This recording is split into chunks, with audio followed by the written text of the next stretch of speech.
Bonjour à toutes et à tous. Merci de nous retrouver donc sur cette nouvelle édition du webinaire orientation Ose les métiers de l'industrie du futur. Alors aujourd'hui, ce webinaire nous conduit donc dans les locaux de l'entreprise Esaris Industrie, donc près de Strasbourg, Elkirch-Grafenstaden, où nous avons donc le plaisir d'être reçus donc par Anne-Sophie Cellier, que nous allons de toute façon entendre tout à l'heure. Alors, avant de vous donner même le programme de cette nouvelle édition, eh bien, je vous propose déjà de pouvoir répondre à ce petit sondage qui permet simplement de mieux vous connaître. Donc, je vous laisse quelques secondes pour pouvoir y répondre. Je vous invite également à simplement découvrir le MOOC Ose les métiers de l'industrie du futur, qui est donc hébergé sur la plateforme FunMOOC, qui est donc littéralement corrélé à ce webinaire, puisque simplement nous proposons un parcours découverte sur 6 grandes fonctions clés de l'industrie à travers 18 métiers, dont vous pourrez découvrir simplement les voies d'accès, les fiches métiers, ainsi que tous les parcours accessibles en formation initiale comme en formation continue. Voilà. Alors, pour vous expliquer un petit peu le déroulé de cette émission, eh bien, nous aurons donc différents intervenants, donc bien sûr de l'entreprise Esaris Industrie, mais également de l'entreprise Octa Pharma, qui est aussi implantée sur ce territoire. Et comme il est de coutume dans nos émissions, eh bien, on mettra aussi l'accent sur les richesses un petit peu de ce territoire en termes de collaboration entre ces différents acteurs, puisque nous aurons donc un représentant de la collectivité européenne d'Alsace qui s'occupe de la jeunesse et de l'orientation, et nous aurons effectivement aussi la directrice de l'ADIRA, donc l'agence de développement économique d'Alsace, qui viendra aussi un petit peu nous parler de ces collaborations entre académiques, entre industriels et les collectivités territoriales. Donc tous les acteurs effectivement qui sont à même de pouvoir dialoguer entre eux et faire la promotion des métiers industriels. Alors, vous aurez aussi, comme chaque fois, une séquence orientation que vous retrouverez en fin d'émission, et toujours aussi un temps de questions-réponses. Alors, sachez que dès que les intervenants interviendront, eh bien, vous pourrez directement poser vos questions dans la partie de ce webinaire qui est dédiée à ces questions et à ces réponses. Donc, n'hésitez pas, au fur et à mesure de l'avancement de l'émission, de poser vos questions, et nous consacrerons un temps dédié en fin d'émission pour pouvoir y répondre. Alors, comme nous avons beaucoup de personnes effectivement avec qui échanger aujourd'hui, donc nous allons pas tarder à démarrer. Avant cela, je voulais quand même vous présenter mon co-animateur du jour, qui est donc Bruno Grandjean, qui est l'ancien président de l'Alliance Industrie du Futur et surtout le CEO de Redex Group, que je profite aussi pour remercier, parce que Bruno fait partie des fidèles, et je salue toujours sa constance et sa fidélité à nous accompagner dans toutes nos actions, toujours pour faire la promotion de l'industrie et d'être le trait d'union avec les académiques. Donc Bruno, je te laisse te présenter. Merci Martine, moi je suis très heureux d'être présent. Avec Martine, nous nous connaissons déjà depuis pas mal d'années. Nous avons travaillé ensemble sur beaucoup de projets. Je voudrais par exemple signaler l'usine extraordinaire que nous avons organisée. Nous avons reconstitué une usine complète au Grand Palais à Paris, et puis ensuite nous l'avons fait à Marseille. Et Martine a toujours été impliquée dans ces projets. Je crois que ce que nous essayons de faire ensemble, c'est justement de décloisonner le milieu de l'entreprise, celui de la recherche et de la formation. Ce sont des milieux qui servent la même cause et qui pour autant ne se connaissent pas toujours. Donc ce travail est essentiel. Je crois que c'est une des clés du rebond de l'industrie française. Donc je suis très heureux d'être aux côtés de Martine et de donner ce petit coup de main, d'autant plus que nous sommes dans une région, je crois, très particulière. On parle toujours de la désindustrialisation du pays, on parle toujours de nos 160 milliards d'euros de déficit commercial. Je crois que cette année, enfin en 2022, on a battu notre record dans ce domaine. Mais on a battu un autre record qui mérite tout de même d'être signalé, qui est beaucoup plus positif. La France a exporté plus de 400 milliards d'euros de biens manufacturés en 2022. Donc il reste des champions, et tout particulièrement dans cette région alsacienne, je ne sais pas si je dois utiliser le mot de région, mais enfin vous comprenez où je veux en venir, dans cette partie de la France qui connaît, respecte, aime son industrie, et où cette industrie vit en symbiose, je pense, avec le territoire, avec ses habitants. Donc c'est sans doute un des thèmes que nous allons aborder, et sans doute une des clés du rebond de l'industrie française se trouve ici, dans les entreprises dont nous allons parler. Donc très heureux d'être présent aujourd'hui.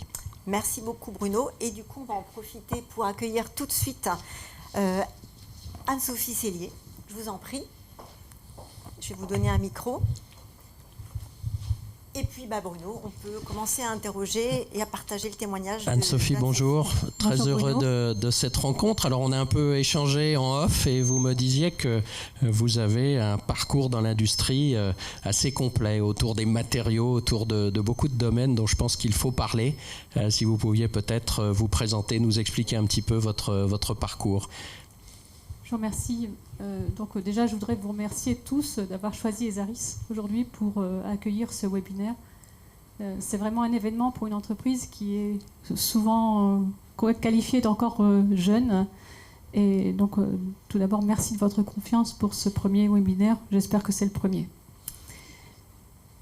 En ce qui me concerne, j'ai 30 ans d'industrie.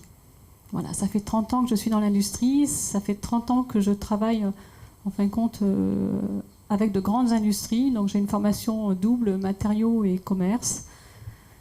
J'ai eu la chance d'être accueillie par une grande entreprise qui est Usinor à l'époque, et j'y ai passé, on va dire, dans cette sidérurgie française puis allemande, 23 ans. 23 ans avec plusieurs métiers. Le premier métier était plutôt consacré au bureau d'études. Donc je suis rentrée par cette porte technique, je ne le regrette vraiment pas, puisqu'on m'a fait confiance à l'époque, comme jeune femme dans l'industrie, jeune ingénieure, jeune encore en formation, parce qu'on avait tout à apprendre.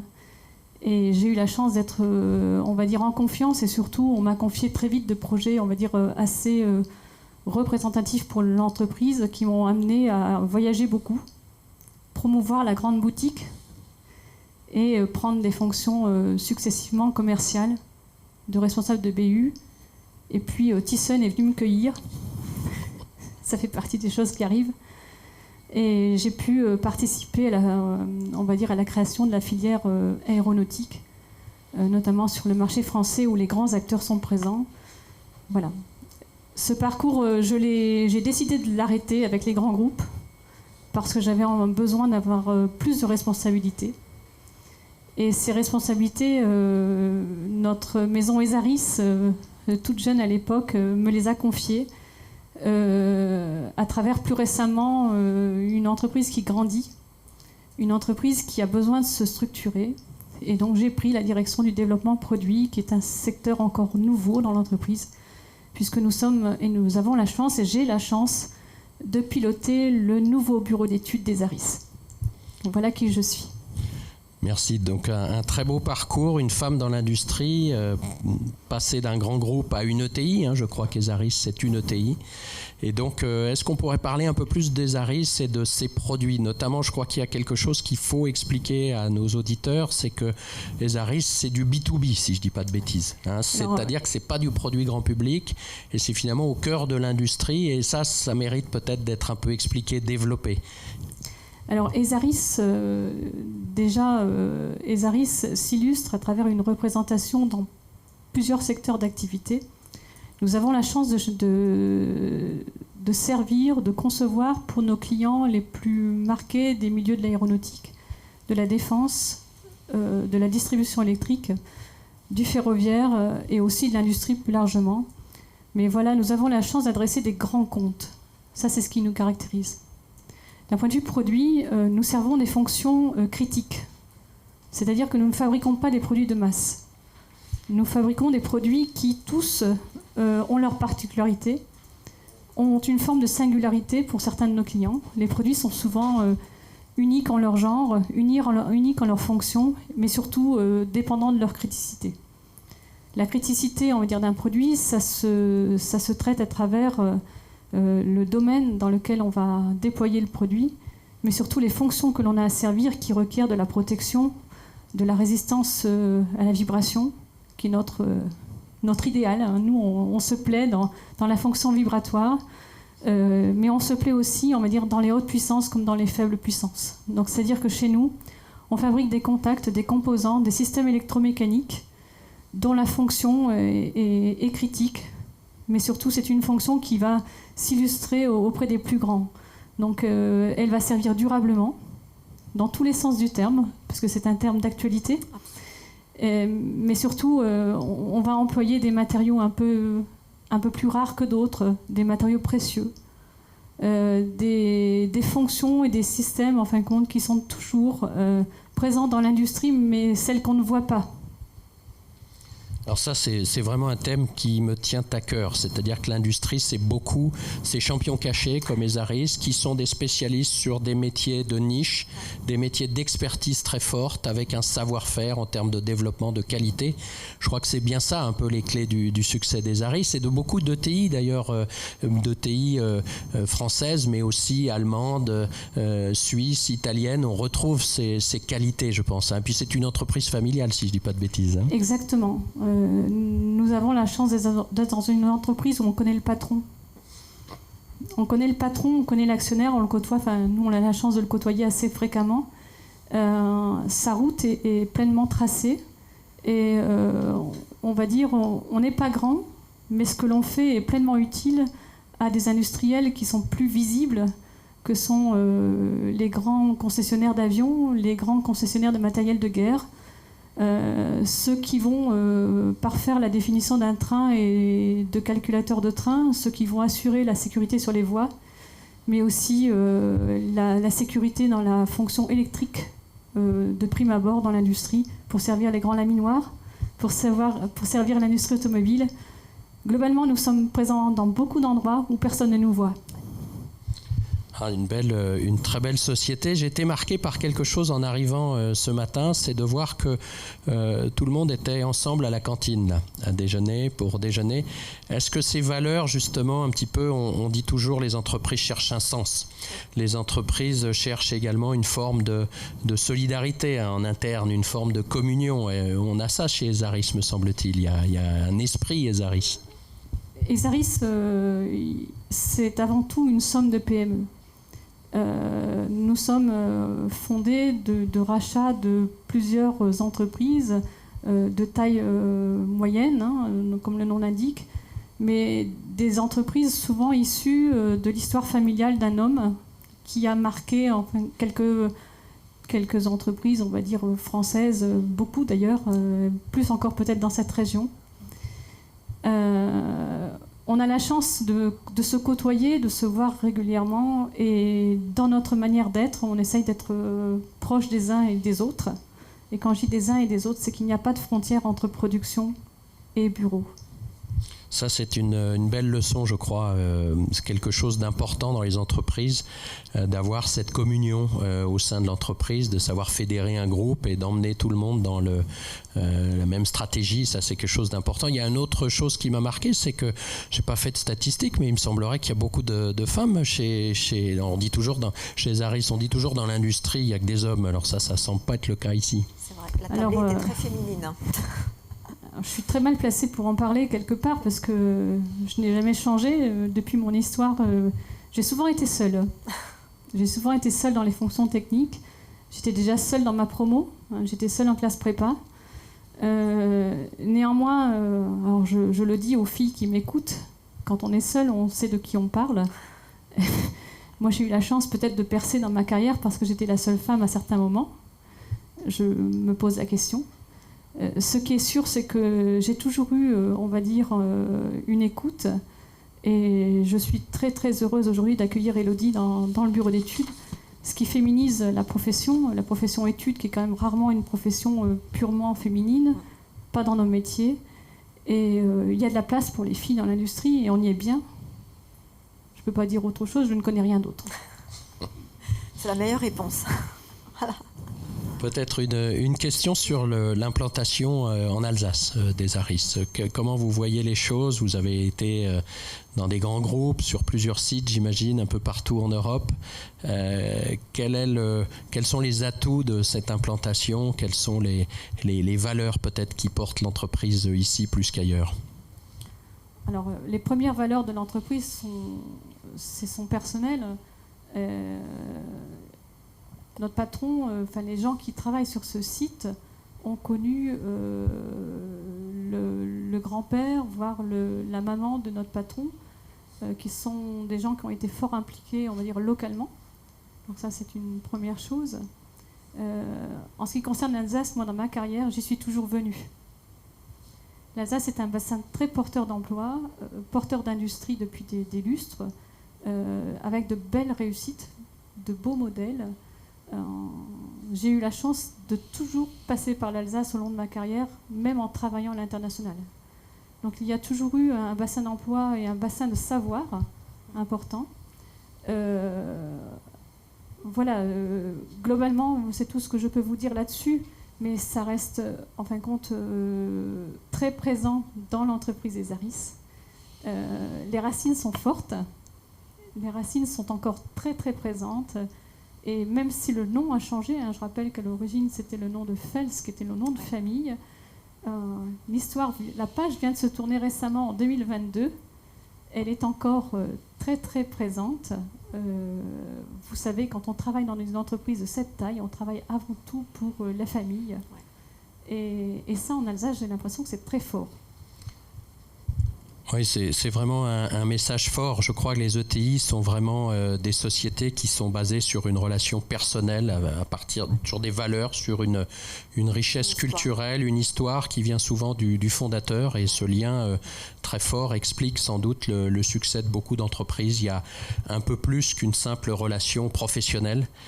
C'est une famille étendue. On pourrait oser utiliser cette image, un peu l'entreprise. Je crois que c'est quelque chose qui est très fort en Alsace notamment, dans d'autres régions françaises. Enfin, cet attachement viscéral aux entreprises dans certains territoires est quelque chose qu'on va retrouver peut-être en Vendée, qu'on va retrouver dans certaines régions de la France, et dans d'autres, ce sera un peu plus compliqué. Je crois qu'il y a peut-être un lien à faire entre le territoire et ses succès industriels, une forme peut-être de patriotisme, si on peut utiliser ce terme, que l'endroit où l'on vit mérite d'être défendu, et que les entreprises créent de la richesse et assurent la prospérité d'un collectif. Enfin, c'est ce que je ressens en venant aujourd'hui en Alsace. Merci à vous. Merci beaucoup Anne-Sophie, et vous l'aviez énoncé, donc on va effectivement passer à notre prochaine invitée, donc Élodie Malarange, qui est, je vous en prie Élodie, également ingénieure en développement produit, à qui on va passer le micro. Et bonjour. Bonjour, et on vous laisse effectivement vous présenter et surtout nous expliquer un petit peu quel a été votre parcours jusqu'à arriver ici chez les ARIS. Donc moi je m'appelle Élodie Malarange, je suis chez les ARIS depuis 1 an. Donc il faut savoir que pour devenir ingénieur, j'ai pas eu un parcours forcément classique. Je ne suis pas forcément passée par une prépa directement après un bac S. Moi j'ai commencé par un BTS, donc vraiment très technique. Et lors de mon BTS, j'ai fait donc un premier stage. Lors de ce stage, j'ai côtoyé des ingénieurs, et c'est à ce moment-là que je me suis dit, effectivement, c'est ça que je veux être. Je veux être ingénieur. Je veux pouvoir, en fait, partir du début de l'idée et aller jusqu'à la fabrication, en fait. Et pas simplement de la conception. Je veux vraiment pouvoir tout voir. Et c'est ce métier d'ingénieur, en fait. Donc, j'ai fait une prépa, puis une école d'ingénieur. Donc, moi, j'ai fait les mines de Nancy, avec l'option conception mécanique, toujours voilà, mon cœur de métier, ce que j'aime faire, vraiment la conception mécanique. Dans ma promo, c'est vrai qu'on n'était pas beaucoup de femmes, mais on était déjà, voilà, j'étais pas la seule. Ça commence. Il y a déjà un progrès. C'est ça. C'est déjà un premier progrès. Il faut le souligner quand même. Modeste. Vous étiez combien? On était 5. Sur au départ 40. Ah. Ouais. Voilà. Il y a encore du chemin à faire. Il y a encore un peu de chemin, c'est sûr.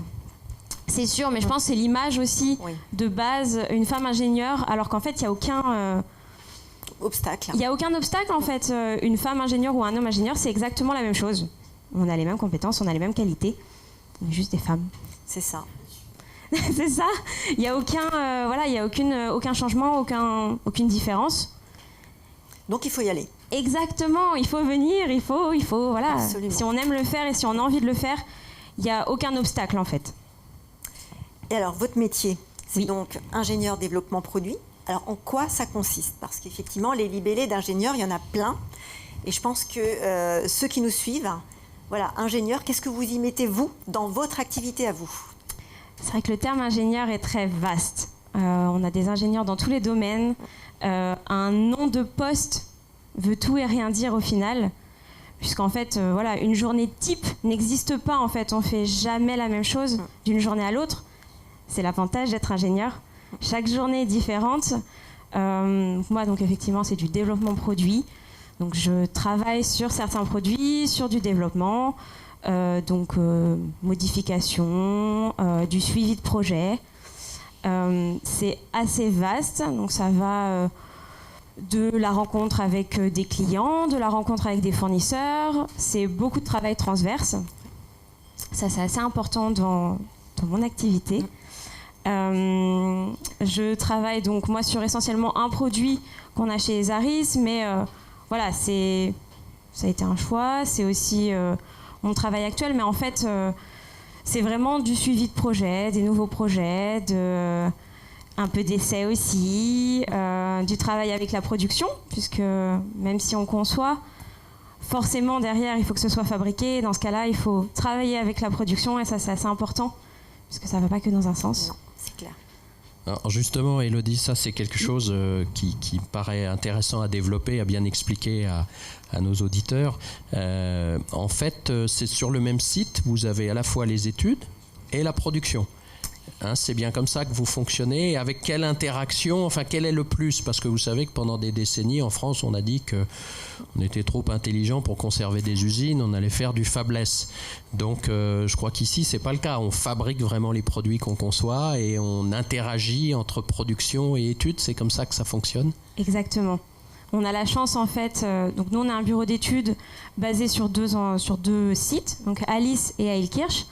Mais on a la chance d'avoir nos sites de production et d'être en contact avec nos opérateurs. Donc concevoir un produit, mais savoir aussi comment il va être fabriqué, par qui il va être fabriqué, c'est important. Et ça nous permet aussi de concevoir de façon différente en se disant, voilà, c'est pas nous qui allons le fabriquer, comment eux voient les choses aussi.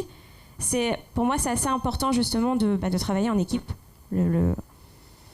Ça, c'est un message important, je crois, pour beaucoup d'entreprises qui réussissent. Ça fait partie, je pense, des clés, d'avoir cette interaction entre production et conception, et qu'on respecte la production, qui est un métier noble et dans lequel il y a beaucoup de savoir-faire également. Tout n'est pas que conception. Exactement, tout à fait. Et alors, Élodie, si vous aviez un message à l'attention de nos jeunes, qui sont en plus pour les lycéens en pleine période de Parcoursup, avec des choix, alors on va dire pas définitifs, parce que la vie n'est pas linéaire, mais en tout cas pour ceux qui découvriraient à cette occasion l'univers industriel, quel message leur adresseriez-vous? Je leur dirais de se lancer en fait. C'est quelque chose qu'ils ont envie de faire. Si c'est l'industrie qui les passionne, il faut se lancer. Franchement, moi j'adore travailler dans l'industrie, j'adore pouvoir justement travailler en équipe, ça c'est important. Pour être ingénieur, pour moi, c'est la chose la plus importante, c'est travailler en équipe. Mais il ne faut pas hésiter en fait, il faut se lancer. Il y a toujours possibilité de retourner dans l'industrie, c'est jamais fermé, il y a toujours des portes qui nous permettent d'y retourner ou d'y entrer et il faut se lancer. C'est très bien, c'est ce qu'on va retenir comme message. Merci beaucoup, Élodie. Et du coup, j'appelle Monique Young à nous rejoindre, qui est la directrice de l'Adira. Élodie, si vous pouvez, voilà, juste donner votre micro. Alors, Monique, l'Adira, si vous pouvez nous expliquer un petit peu ce que c'est. Mais je vais essayer. L'Adira est une association qui existe depuis 1950. Ça a été créé après la guerre pour reconstruire l'économie dévastée par le conflit. Ouais. Aujourd'hui, c'est une structure de 34 personnes qui est financée par des financements publics de la région, de la CEA et des grandes agglomérations, dont la mission que nous confient les collectivités est toujours la même, quelque part, de faciliter le développement économique sur le territoire qui est celui de l'Alsace. Cette mission, elle se décline autour de différentes actions. On va travailler beaucoup avec un écosystème très large. On va travailler avec ceux qui font de la prospection à l'international pour que les sociétés qui peuvent être repérées reçoivent des propositions de localisation et de développement d'activités. On est aussi, c'est notre cœur de métier, en charge de suivi des grandes entreprises, des ETI et grandes entreprises, PME de forte croissance qui sont installées en Alsace. On a à peu près 420 sociétés qu'on suit, qu'on voit au moins une fois par an, qui sont des grandes entreprises, pour lesquelles on essaie de comprendre la volonté des dirigeants, quels sont leurs objectifs, qu'est-ce qu'il leur faut pour y parvenir, qu'est-ce qui les empêche d'y arriver. Et là, on revient très vite à des notions diverses et variées. La main-d'œuvre en est une d'ailleurs, et on y reviendra. Ça, c'est le cœur de notre métier. On suit aussi les activités qui sont en restructuration, un petit peu dans les mêmes types d'approches. Nous gérons aussi la marque Alsace que beaucoup d'entre vous peuvent connaître à travers toute une série de leviers pour, là aussi, faciliter une meilleure connaissance des atouts, mais aussi de développer des leviers qui sont des leviers d'attractivité. Et on a d'ailleurs en train de mûrir un projet de marque employeur de territoire destiné à faciliter l'attractivité des talents. Oui. Je peux peut-être y revenir si vous le souhaitez. Tout à fait. Alors, quelles sont effectivement dans vos actions celles qui sont aussi un peu à destination d'un public jeune ou d'un public salarié pour justement les faire se rencontrer avec les besoins des entreprises que vous accompagnez? Est-ce que vous avez ce type d'action? Alors d'abord, on a la chance d'être suivis par des jeunes qui sont, vous le disiez, en train de faire leurs vœux sur Parcoursup. Je crois que, pour vous donner simplement une petite idée, aujourd'hui, il y a de l'emploi dans l'industrie. On est, juste à titre d'ordre d'idée, on a accompagné l'année dernière, en 2022, 470 projets d'entreprise. Ça représente 2,2 milliards d'investissements sur le périmètre alsacien. Ouais. J'arrondis, c'est pas tout à fait 2,2 milliards, mais... Et ça représente à peu près 4000 emplois. Là-dedans, il y en a 3600 qui sont dans l'industrie. Donc on est dans des métiers qui sont très divers. Vous évoquiez vos métiers, mesdames, d'ingénieurs, de bureaux d'études. On a dans l'industrie, je crois, énormément de métiers différents. C'est ça. Qui vont des responsables commerciaux, mais aussi des gens qui sont sur la production, des gens qui sont dans l'électronique, dans la maintenance. On a énormément de métiers, mais vous en parlerez mieux que moi, ou Octa Pharma qui interviendra tout à l'heure pourra mettre en éclairage sur ces aspects-là. Et on a très clairement d'abord des industries qui recrutent avec des métiers et des parcours terriblement variés, très riches. Un autre élément que je voulais évoquer, c'est dans ces interactions, on se rend compte qu'il y a beaucoup de questions que peuvent se poser les jeunes au moment qui sont les vôtres aujourd'hui, de je fais quoi, quels sont les métiers, c'est quoi les métiers d'ailleurs, absolument, où est-ce que je trouve quelque chose qui est susceptible de me plaire, parce que dans le fond on n'a pas beaucoup fait d'expérience jusque-là. Il y a énormément de variétés de métiers avec des possibilités d'évolution. Donc il y a beaucoup d'entreprises qui organisent des portes ouvertes, il y a des rendez-vous métiers, il y a des job dating, il y a beaucoup de choses qui peuvent exister. Les actions que vous menez pour sensibiliser notamment aux différents métiers, qui permettent d'avoir une meilleure compréhension des savoir-faire requis. Aujourd'hui, on accompagne toute une série d'entreprises qui, dans certains cas, ne trouvent pas sur le marché du travail la main-d'œuvre qui est recherchée. Et c'est d'ailleurs un des facteurs qui est un frein au développement en entreprise, qui est la disponibilité de main-d'œuvre, de talents divers et variés, quels que soient les profils de ces talents. Ça peut être des gens qui sont dans la maintenance, dans l'électronique, dans la logistique, supply chain. Enfin quasiment tous les métiers d'ailleurs, c'est assez large, et on peut généraliser les choses. Et on se rend compte que beaucoup optent pour des notions d'une technique de recrutement qui a été mise en œuvre et inventée par les pôles emploi, qui sont les recrutements sans CV, où on a là une présentation des jobs qui ne sont pas faits sur un profil d'entreprise ou un profil de poste. On définit les compétences requises au poste de travail, qui sont présentés à ceux que ça peut intéresser. Et il y a ensuite un processus de formation qui se met en œuvre pour qu'il y ait une formation qui rapproche le profil recherché du profil initial. Donc, il y a énormément de choses qui se travaillent avec des très larges partenariats. Et là, évidemment, ça se fait en sourçant auprès des demandeurs d'emploi, auprès des allocataires du RSA, dont on va certainement parler, mais aussi auprès de tous les jeunes, et les moins jeunes d'ailleurs, qui peuvent être amenés à se poser des questions de réorientation professionnelle ou de recherche d'un premier job, qui peuvent avoir par là aussi des moyens de compléter une formation initiale ou de compléter un parcours de formation tout court pour être dans différents postes dans les entreprises. Absolument. Et donc vous voyez avec les entreprises que vous suivez qu'effectivement qu'elles sont sensibilisées à ce type d'action, qu'elles ouvrent de plus en plus leurs portes pour faire rentrer et faire découvrir leur métier. Est-ce que c'est une tendance que vous voyez ou qu'il y a encore un petit peu de mal à faire des émules? C'est un besoin. On évoquait tout à l'heure le besoin de main-d'œuvre. On conduit, il y a énormément d'initiatives, il y a énormément de réflexions sur comment est-ce qu'on peut être attractif pour les talents. Ouais. J'évoquais tout à l'heure une démarche de marque employeur de territoire que nous initions avec des entreprises et des territoires pilotes.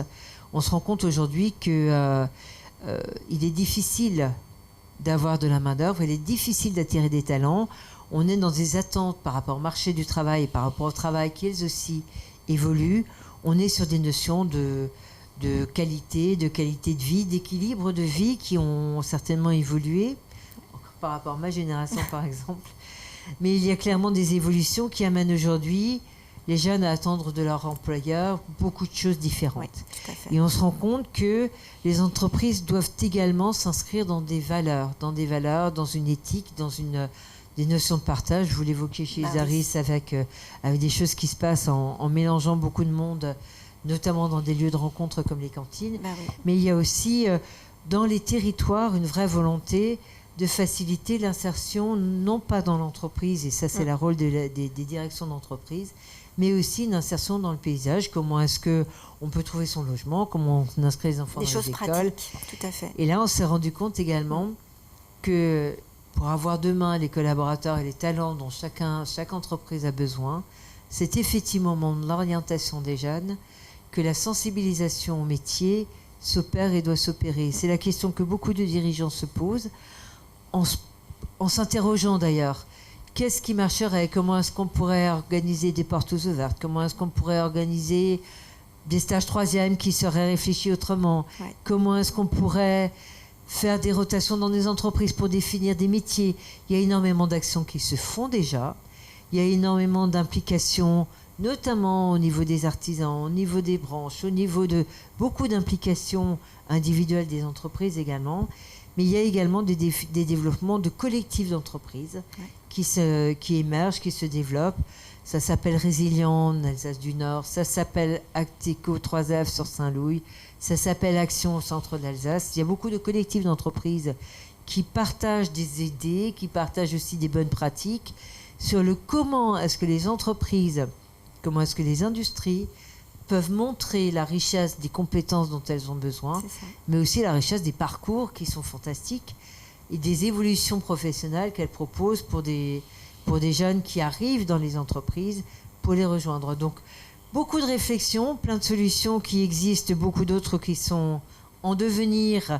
La question de l'orientation des jeunes est évidemment cruciale parce que pour avoir demain des collaborateurs formés, c'est convaincre tous les jeunes qui nous écoutent aujourd'hui qu'il y a plein de choses sympas à faire dans les entreprises, notamment dans l'industrie. Et du coup, ça pourrait être le message que vous leur adresseriez. Alors, s'il y en a un dont je serais heureuse de laisser une trace, oui, c'est celui-là, indubitablement. Très bien. Merci. Merci beaucoup, Monique. Et je vais appeler tout de suite Yann Provost de chez Octa Pharma. Alors, Yann, n'hésitez pas à nous dire un petit peu, nous retracer un petit peu votre parcours. Est-ce que, quand vous étiez, vous, lycéen, est-ce que vous saviez déjà ce que vous vouliez faire et si vous aviez déjà prédéfini une trajectoire de formation par rapport au métier que vous souhaitiez, si vous en aviez un. Comment ça s'est passé ? Alors bonjour à tout le monde, merci beaucoup pour l'invitation. Alors comme certains ici, j'ai pas eu un parcours très classique moi non plus. En fait, quand j'étais lycéen, j'étais surtout attiré par les sciences humaines. Donc le français, la philo, je trouvais ça super intéressant, super passionnant. Sauf que les sciences humaines ne m'aimaient pas. Alors du coup, j'ai fait des sciences, mathématiques, sciences physiques, sciences naturelles, ça s'appelait comme ça à l'époque. Et puis voilà, j'ai fait un bac scientifique et puis j'ai fait un DUT, génie chimique, que j'ai ensuite utilisé pour rejoindre l'industrie. Je savais absolument pas du tout ce que je voulais faire de ma vie et ce que je voulais faire comme métier à l'époque où j'ai fait mes études, très sincèrement. Et donc j'ai eu la chance, c'était un vrai hasard finalement, d'intégrer une entreprise multinationale pharmaceutique, un gros groupe pharmaceutique qui est implanté aussi en Alsace, très proche d'ici d'ailleurs. Et donc j'ai intégré l'industrie en tant que technicien de fabrication en biotechnologie. Alors là, il faut oser faire le pas, puisqu'il faut travailler en équipe, en 5x8. Donc un coup on est du matin, un coup on est d'après-midi, un coup on est de nuit. On travaille le samedi, on travaille le dimanche, on travaille à Noël, on travaille à Pâques. Mais voilà, ça a été super formateur, ça a été un moment extraordinaire. Et puis j'ai pu faire mon petit bonhomme de chemin, j'ai eu cette chance-là. J'ai évolué ensuite dans l'unité qualité, où j'étais d'abord technicien, puis ensuite ingénieur maison, comme on disait à l'époque, et puis ensuite superviseur de service. Et puis, il y a une dizaine d'années maintenant, j'ai voulu retourner dans finalement ma première expérience, entre guillemets, c'est-à-dire la production. Parce que ça, comme disent les jeunes aujourd'hui, c'est satisfaisant. Quand on sort de 8 heures de poste, quel que soit l'horaire, c'est satisfaisant. On a fait quelque chose de ses mains, on a produit quelque chose, on a produit de la valeur. Et donc voilà, donc j'ai voulu retourner là-dedans. Et donc j'ai intégré à ce moment-là la société Octa Pharma. Donc ça fait 10 ans maintenant.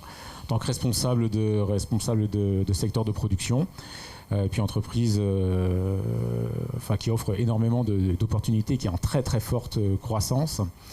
Et puis donc depuis moins d'un an maintenant, j'occupe le poste de directeur de production dans cette entreprise. Alors, en quoi consiste votre activité ? Voilà. Alors ça c'est une bonne question. Vous n'avez pas de journée type, de toute façon. Non, il n'y a pas vraiment de journée type. Alors, des fois, je participe à des webinaires sur l'industrie. C'est une blague. Non, la mission principale, évidemment, c'est de s'assurer du bon déroulement des opérations. On est garant de la fabrication des volumes qui sont budgétés, qui sont vendus, enfin, qui vont être vendus. Donc s'assurer du bon déroulement des opérations, donc fabriquer les volumes attendus dans les délais attendus, dans le respect des coûts évidemment, dans les normes de sécurité du personnel et de qualité, puisque l'industrie pharmaceutique est extrêmement exigeante en termes de qualité, d'autant que nous on fabrique des produits qui sont des produits injectables en intraveineuse, en milieu hospitalier, donc c'est vraiment le niveau extrême de l'exigence qualité dans l'industrie, quoi. Enfin pharma en tout cas, je ne compare pas aux autres industries, quoi. Voilà, donc c'est de s'assurer de tout ça.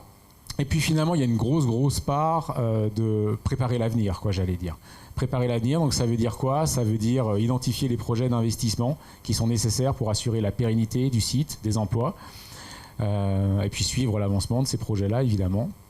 C'est aussi identifier les talents, finalement, hein, ça c'est une grosse part du métier que j'occupe actuellement, identifier les talents, accompagner les collaborateurs dans leur développement, les faire grandir. Et puis c'est également adapter les organisations finalement pour faire face aux enjeux de demain et puis être en mesure d'atteindre les objectifs à venir, quoi. Très bien. Vous pouvez aussi nous rappeler un petit peu comment est constitué un petit peu Octa Pharma, combien d'effectifs vous êtes implanté où, un petit peu tous ces détails ?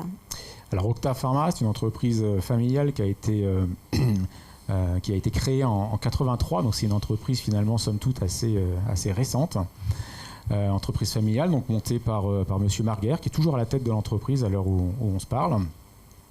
Ça représente 11 000 collaborateurs dans le monde. On a 4 sites principaux de fabrication en Europe, en Suède, en Allemagne, en Autriche et donc en France, à Lingelsheim. Et le domaine d'activité, les secteurs thérapeutiques qui sont les médicaments pour lesquels les médicaments qu'on produit, je vais y arriver, concernent 3 secteurs thérapeutiques. Donc les soins d'urgence, qui sont à destination des gens qui sont accidentés principalement, qui ont perdu un grand volume de sang par exemple. L'hématologie, donc pour les gens qui souffrent d'hémophilie par exemple. Et puis enfin l'immunothérapie, donc pour les gens qui sont immunodéprimés, quoi. Tous les produits qu'on fabrique sont donc stériles, injectables par voie intraveineuse, je l'ai dit tout à l'heure. Et donc sont sous forme soit forme liquide, soit forme lyophilisée. Donc ça veut dire qu'on a à partir de l'étape de fabrication du produit, notre matière première, c'est le plasma. Ce sont les dons de plasma humain. Et finalement, on fabrique rien du tout. On transforme, on récupère, on purifie les protéines thérapeutiques qui sont contenues dans le plasma humain. Et puis ensuite, on les met sous forme pharmaceutique. Donc ça veut dire qu'on travaille en milieu stérile à un moment donné pour mettre sous forme pharmaceutique ces traitements, quoi. Très bien.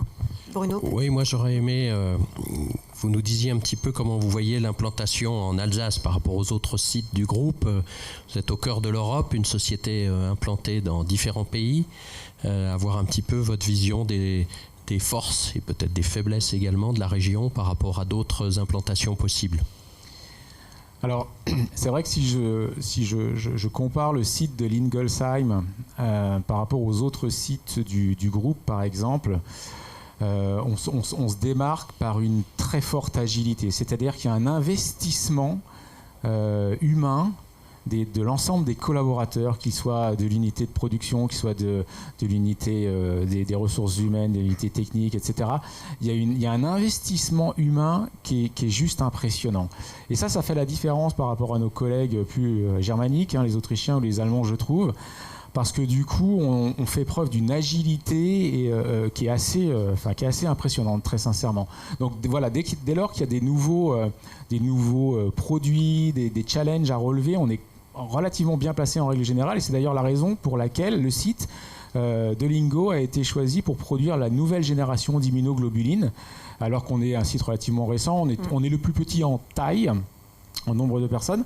Mais malgré tout, on a été choisi pour être le site qui produit cette nouvelle génération d'immunoglobulines. Et on est pressenti, j'allais dire, pour accueillir une nouvelle ligne de remplissage qui sera différente des précédentes, et la première sur le groupe également, de seringues pré-remplies. Aujourd'hui, on met sous forme de flacons, et donc on a pour objectif de remplir des seringues, donc.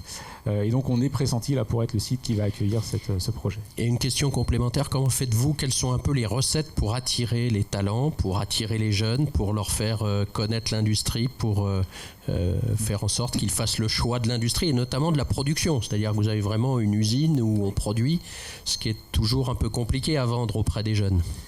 Ouais, très clairement, c'est vrai qu'on a un challenge qui est phénoménal en termes de... pour attirer les talents. On est en pleine croissance, et donc on a un besoin de ressources qui est phénoménal, que ce soit en production, que ce soit à l'engineering, à l'automatisme, etc.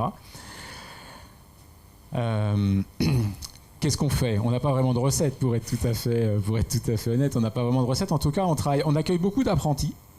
Ce qui finalement nous permet, de participer déjà à la formation, collective, nationale, et puis 2, ça nous permet de constituer un vivier, forcément. Donc ça, c'est assez intéressant. On établit des collaborations assez fortes là, ces dernières années, ces derniers mois, là, avec certaines écoles. À tous les niveaux de qualification, l'apprentissage? Alors, c'est essentiellement, la majorité concerne quand même des bac plus 2, bac plus 3 en scientifique.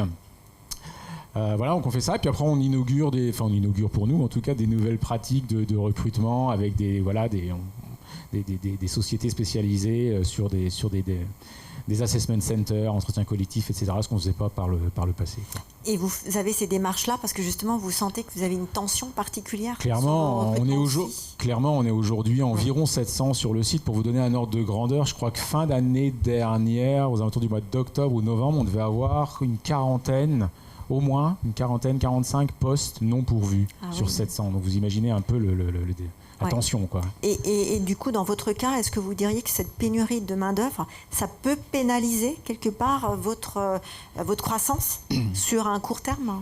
Alors sur le court terme, c'est assez difficile de répondre. On a observé des impacts directs avec la période du Covid, par exemple, là, très clairement, même si on a souffert d'un absentéisme, je pense, beaucoup moins marqué que dans d'autres secteurs. Néanmoins, on a quand même dû baisser la voilure parce que l'ensemble des collaborateurs n'étaient pas en mesure de venir sur site. Mais voilà, après c'est plus sur le long terme en fait. Le truc qui est important, c'est qu'on prépare systématiquement en permanence l'avenir. Et donc voilà, je parlais de la nouvelle ligne d'immunoglobuline par exemple. Ouais, oui. Voilà, ça fait un bassin d'emploi, ça fait un nombre de collaborateurs là encore conséquent qu'il va falloir être en mesure d'accueillir, d'onboarder, de former, etc. Donc ça se prépare maintenant pour 2026. Ouais. Donc voilà. Et du coup, vous embauchez sur tous les niveaux de qualification, de l'opérateur, technicien, ingénieur, où il y a un segment où vous avez vraiment beaucoup plus de besoins? Non, franchement, on est vraiment en recherche de beaucoup de profils différents. Alors évidemment, il y a les profils de producteurs sur les opérateurs et les techniciens, donc niveau bac à bac plus 3. Mais on a également énormément de besoins sur des pharmaciens de production, par exemple, des pharmaciens industriels. On a une tension énorme sur des automaticiens, des ingénieurs automaticiens, des ingénieurs engineering. Enfin bref, voilà, il y a vraiment beaucoup de profils qui sont en tension. Ouais. Et du coup, par rapport à votre secteur, qui est quand même le secteur médical, quel type de compétences, effectivement, ou quel type, on va dire, par rapport à nos jeunes qui nous regardent, s'ils ont des centres d'intérêt, quelle est la connexion qu'ils pourraient faire par rapport aux compétences que vous recherchez? Alors, ce qu'il faut savoir, c'est que dans l'industrie pharmaceutique, on a un processus de formation qui est hyper robuste, hyper exigeant. Il faut compter environ en moyenne 1 an avant qu'un technicien de fabrication soit autonome sur ses opérations. Et donc, il n'y a pas vraiment un profil particulier ou une compétence particulière. C'est-à-dire qu'il faut évidemment une formation de base qui soit cohérente, biotechnologie, scientifique, etc. Et après, nous, on l'accompagne. On le forme, donc il n'y a pas vraiment... Voilà. Ce qui est important pour nous, c'est plutôt la personnalité, c'est plutôt le mindset, c'est plutôt les valeurs, des gens qui soient intègres, en qui on peut avoir confiance. Voilà, c'est ça qui est vraiment important, quoi. Donc finalement, vous êtes dans la tendance de toutes les entreprises actuellement qui sont en tension et qui finalement laissent un petit peu de côté tout ce qui est diplôme et prérequis et font plutôt confiance à la personne telle qu'elle porte certaines valeurs, telles que l'engagement ou la motivation. Et ensuite, vous prenez le relais pour finalement compléter peut-être les briques techniques justement dessus. Exactement, c'est exactement ça. D'accord. Eh bien, merci beaucoup. Donc, Yann, on va accueillir tout de suite une de vos collaboratrices, Charlotte Pfister, je vous en prie. Bonjour. Bonjour Charlotte. Alors vous aussi, même régime, vous allez nous parler de votre parcours, puisque vous avez intégré Octapharma il n'y a pas trop longtemps, et il n'y a pas trop longtemps non plus, vous étiez encore à l'école. C'est ça, c'est voilà. Ça. Du coup, moi je suis Charlotte, j'ai 25 ans. Donc pour expliquer un peu mon parcours, donc j'ai eu un bac S, option SVT. Ensuite, en fait, moi, je me destinais à être prof de sciences de la vie. Donc, j'ai intégré la fac de sciences de la vie de Strasbourg. Donc, j'ai fait ma première année. Ça m'a pas trop plu. La fac, ça m'a pas plu du tout. Trop théorique. Trop théorique. Pour vous ? Ouais, trop théorique. Du coup, la deuxième année, je me suis orientée toujours à la fac de sciences de la vie pour une L2 métier du médicament, pour intégrer en fait la L3 professionnelle procédés technologie pharmaceutique. Que j'ai fait en fait au CFALM et à la faculté de pharmacie. Vu que c'est une L3 professionnelle, j'avais besoin d'une entreprise. C'est ça. Et du coup, j'ai intégré Octapharma en 2017 dans le cadre de mon apprentissage, de mon alternance, en tant que apprentie technicienne de fabrication. Suite à cette année d'apprentissage et à l'obtention de la licence professionnelle, j'ai continué chez Octapharma. Jusqu'en 2022 où du coup j'ai eu une opportunité de devenir coordinatrice de production, toujours au sein d'Octapharma. Voilà, donc je suis coordinatrice de production depuis un petit peu moins d'1 an. Et en CDI depuis 1 an En CDI depuis... moins d'1 an si, parce qu'en tant que technicienne de production, j'étais déjà en CDI peu de temps après mon apprentissage. Voilà. Suite à du coup l'expansion du site, des postes sont ouverts. Donc voilà. Alors, moi, j'ai envie de demander à Charlotte quelle était votre image de l'industrie avant de rejoindre l'industrie, la production, et quelle est votre image aujourd'hui? Est-ce que ça a changé? Est-ce que vous aviez un a priori favorable, défavorable avant de rejoindre l'industrie? Comment vous voyez les choses? Vous vouliez être professeur au début, donc l'industrie n'était pas forcément un premier choix? Non, pas du tout. Donc, quelle était votre image initialement de l'industrie avant de rejoindre l'industrie? Je connaissais pas trop. Du coup, j'avais pas vraiment de. C'était pas négatif, non, ni pas positif, c'était un inconnu, un monde inconnu pour vous. Oui, c'était un inconnu, ouais. Et finalement, quelques années plus tard, alors quelle est votre image aujourd'hui de l'industrie? En fait, je pense qu'il y a beaucoup de jeunes qui pensent que l'industrie, c'est forcément quelque chose où on va te salir les mains, du travail répétitif et tout ça. Chez nous, c'est pas du tout ça. C'est pas les temps modernes de Charlie Chaplin, vous ne serrez pas des écrous à la chaîne là, chez Octopharma? Pas du tout. On a quand même une réelle polyvalence. J'ai regardé un petit peu. On n'a pas moins de. Je réalise pas moins de 23 activités différentes. Donc il faut quand même une certaine polyvalence qui rend aussi le métier pas du tout routinier. Pas du tout routinier, non. On fait pas du tout la même chose tous les jours. C'est vraiment différent. Bon, ça c'est un formidable témoignage là. On ne peut pas faire mieux pour essayer de changer l'image de l'industrie. Merci. Merci beaucoup Charlotte, et nous allons accueillir donc notre dernier invité, donc Jean Holzmann. Je vous en prie. Alors Jean, tout comme Monique, vous êtes un autre acteur de ce territoire qui est un peu ce lien, cette passerelle entre différents finalement univers académiques, industriels. Donc déjà, on va laisser vous présenter et ensuite nous présenter aussi ce qu'est cette nouvelle collectivité européenne d'Alsace. Merci à vous, merci de me recevoir. Bonjour à toutes et à tous, chers publics et surtout chers élèves, futurs professionnels.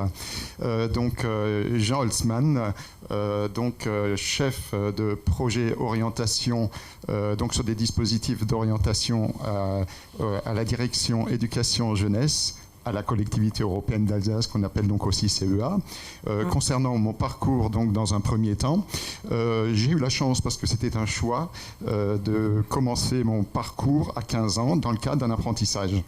Un apprentissage qui est le socle forcément pour ma part de mon parcours, un parcours dans l'hôtellerie-restauration où j'ai pu effectivement approcher du public, ce qui n'était pas le cas avant quand j'étais donc forcément au collège, et donc qui m'a fait découvrir un certain nombre de personnes, de classes sociales différentes, de professionnels différents, et du coup de fil en aiguille, finalement au fur et à mesure, je m'en suis senti de plus en plus à l'aise avec ces personnes-là, et donc ça m'a donné une forme d'ouverture ensuite au niveau national mais aussi au niveau international dans les différentes activités que j'ai eu la chance de pouvoir vivre, si bien que par la suite il y a eu la formation à vie. Du coup ça m'a aussi donné l'occasion d'évoluer en matière justement de formation, notamment à l'université, et d'avoir finalement la chance aussi, encore une fois, d'être de l'autre côté de la barrière, en contact effectivement avec des apprentis comme formateur finalement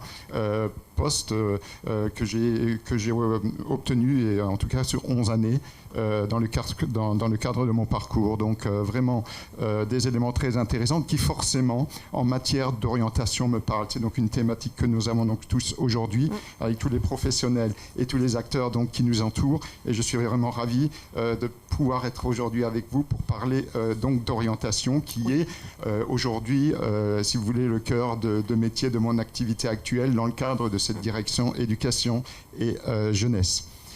Vous souhaitiez quelques mots sur la collectivité? Oui, parce que comme c'est une création récente, puisque ça date de janvier 2021, voilà. Et on n'est pas forcément, en tout cas, quand on n'est pas de la région, on n'a pas forcément connaissance de cette nouvelle structure administrative. Donc voilà, juste quelques mots pour que nos amis qui ne sont pas forcément alsaciens puissent savoir quelle est cette structure. Très bien. Alors, il faut savoir que la collectivité européenne d'Alsace, donc la CEA, est unique dans la mesure où, effectivement, il y a eu, le 1er janvier donc 2021, la fusion entre les deux départements alsaciens, donc le Bas-Rhin et le Haut-Rhin. Alors il faut savoir que tout d'abord, ça part de 80 élus, 80 binômes, donc hommes et femmes, qui sont donc nos élus qu'on appelle des conseillers départementaux, plutôt des conseillers d'Alsace maintenant. Avant, c'était des conseillers départementaux. Donc, ces conseillers d'Alsace sont présents sur les 40 cantons d'Alsace. Il faut savoir qu'il y a sur l'ensemble du territoire 6500 agents qui travaillent au quotidien, donc au niveau du service des Alsaciens. Donc élus et agents donc, travaillent ensemble pour près de 2 millions d'habitants donc, au niveau du territoire donc, alsacien. Voilà. Alors, voilà ce qu'on peut dire en tous les cas dans un premier temps. Donc, les compétences, si vous voulez, eh bien, c'est des compétences de département. Donc, il y a l'attractivité, on l'a évoqué tout à l'heure, notamment avec Madame Young. Il y a naturellement la solidarité et il y a aussi, naturellement, aussi un autre grand axe qui est l'environnement. Alors, dans toutes ces thématiques, il y a de nombreuses thématiques, comme la protection maternelle infantile, les personnes âgées, les personnes donc, en situation de handicap, l'emploi notamment par rapport à l'insertion et les bénéficiaires du RSA, naturellement l'habitat, le logement, le développement et l'attractivité, on l'évoquait, la sécurité incendie, enfin tout, si vous voulez, toutes les activités donc, d'un département avec bien sûr le sport, la culture, la jeunesse. Évidemment, donc voilà.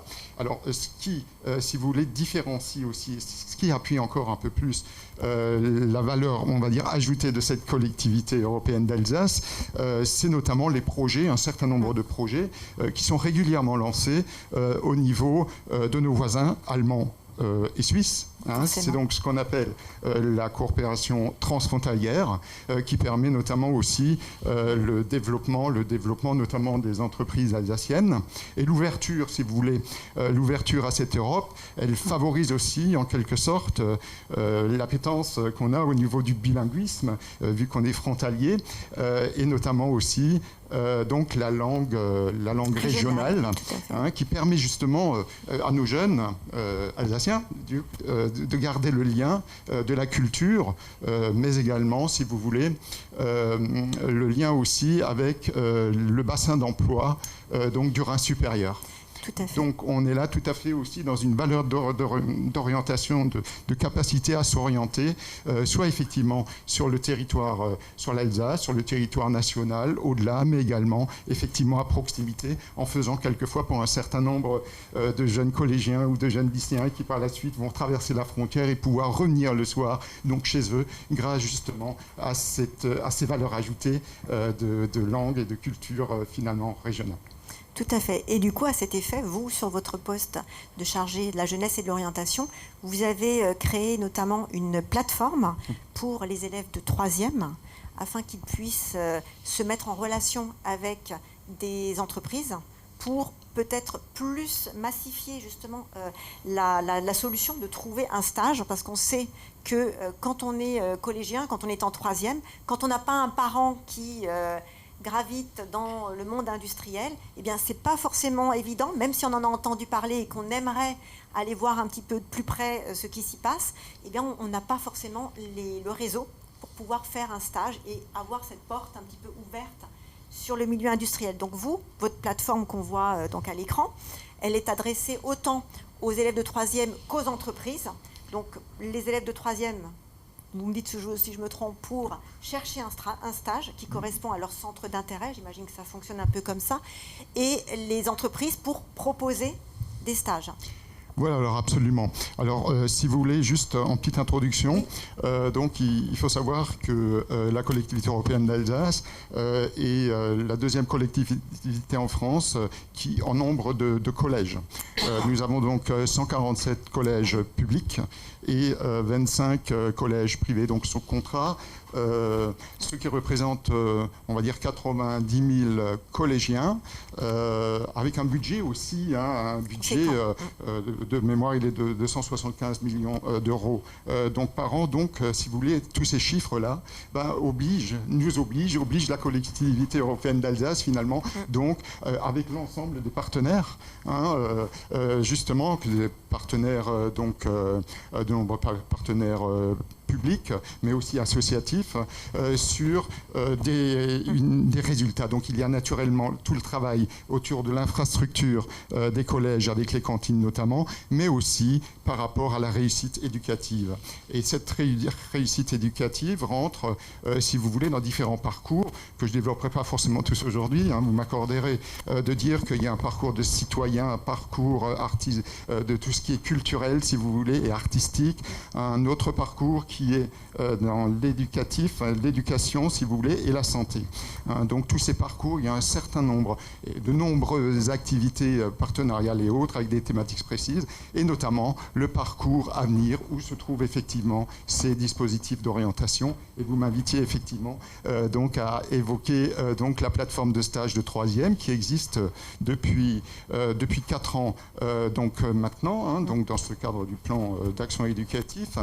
Et si vous voulez, cette plateforme a la vocation à finalement être une mise en relation facile, en quelques clics, entre justement le collégien qui cherche un stage et qui a des difficultés, comme vous l'évoquiez, et une entreprise qui est tout à fait ouverte. Alors ça nous demande à nous aussi, bien sûr, de travailler avec l'ensemble des partenaires pour que, en quelques clics, s'ils le veulent bien, s'inscrivent sur cette plateforme que nous validons ensuite, au niveau de l'inscription, et à partir de là, l'entreprise, la structure peut directement mettre une offre sur l'année si elle le souhaite. En règle générale, les périodes de stage, c'est entre fin septembre, début octobre, jusqu'à fin avril, grosso modo. Et du coup, le jeune sait que quand il appelle la structure, du coup, on lui dira, non, on ne prend pas de stagiaire. Du coup, c'est malheureusement ce qu'il entend très souvent. Et que là, du coup, cette plateforme a vocation d'être et de faciliter justement cette mise en relation.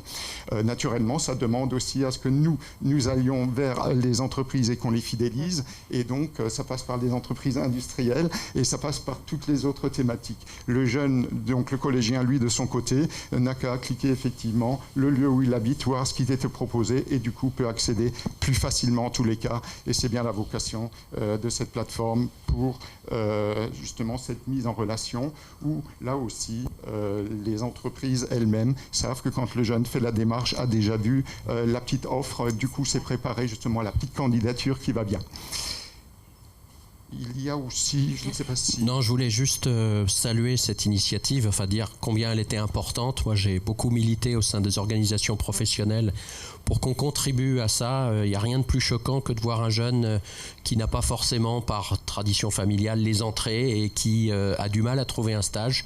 C'est valable à tous les niveaux, évidemment. Le stage de 3e, mais également des stages tout au long des études.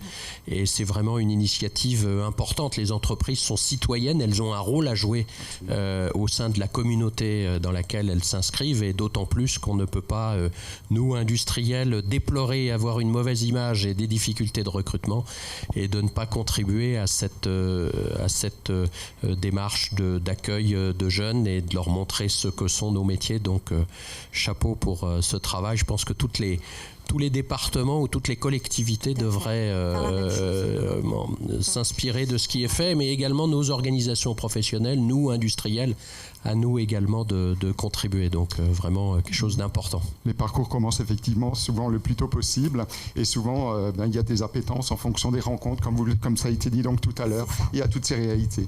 Et donc si vous voulez, on parle d'industrie, donc il y a aussi une activité, on évoquait tout à l'heure le nord de l'Alsace, où il y a un parcours qui est organisé avec l'industrie, justement, avec le groupe Résilient, comme vous l'évoquiez tout à l'heure, Monique. Donc c'est le réseau des industriels d'Alsace du Nord qui permettent effectivement de proposer un stage à des groupes d'élèves de 4-5 collégiens qui ont été préparés donc en amont par les collèges, de façon à ce qu'ils puissent eux bénéficier chaque jour de la semaine de stage, il y en a donc 5, pour pouvoir à un moment donné sélectionner, intégrer des entreprises industrielles dans le secteur qui, elles, fédèrent au projet parce que justement les jeunes sont sélectionnés et que du coup il y a une journée forte certes pour le groupe donc à se mobiliser et puis c'est partagé, si la semaine est partagée par rapport aussi donc à cela. Et dernier point, si vous me le permettez, on sait tous que l'orientation, souvent, elle commence au stage de 3e, mais que quelquefois, c'est un peu juste en timing, si on peut s'exprimer ainsi, raison pour laquelle la collectivité européenne d'Alsace a aussi mis en place, donc depuis 3 ans maintenant, suite à 2 expérimentations réussies, les filières d'excellence, filières métiers. Les filières métiers, alors c'est quoi? C'est des collèges qui se positionnent pour sélectionner un groupe de jeunes collégiens sur une année, 2 années, 3 années. Le dispositif est sur 3 ans, ça peut être le même groupe ou d'autres groupes, sur une thématique professionnelle en fonction de leur bassin d'emploi, avec des partenaires qui sont liés, qui ont des besoins effectivement de recrutement et de formation. C'est le cas par exemple sur l'art, l'artisanat, sur l'hôtellerie-restauration, sur le bois actuellement, il y a, si vous voulez, sur le numérique. Actuellement, il y a donc 10 collèges qui finalisent le dispositif sur 3 ans. Et notre président, M. Frédéric Berry, président de la CEA, a souhaité effectivement, suite à la réussite de ce dispositif des 3 premières années, souhaiter à ce qu'on relance un autre appel à projet pour la rentrée prochaine, mais cette fois-ci pour l'ensemble des collèges alsaciens. Voilà. Donc on souhaite que, bien sûr, il y ait pas mal de candidatures donc en retour. Les collèges peuvent nous répondre jusqu'au 30 mars prochain. Et justement, la semaine prochaine, on a un webinaire aussi pour expliquer un peu tout cela aux uns et aux autres. Et s'il y avait, pour finir, des projets sur des métiers différents, avec des partenaires différents, donc qui adhèrent facilement au projet par rapport au collège, on en serait naturellement ravis. Tout le bénéfice est donc pour les élèves, les collégiens notamment. Et s'il y avait effectivement aussi des projets dans l'industrie, c'est d'ailleurs le cas par exemple à la Molsheim, le collège Bugatti par exemple, qui est dans la filière métier justement depuis 3 ans, et on pense aussi qu'ils vont renouveler, qu'ils souhaitent renouveler leur projet, et bien ouvriront aussi sur d'autres métiers comme le médico-social par exemple. Tout à fait.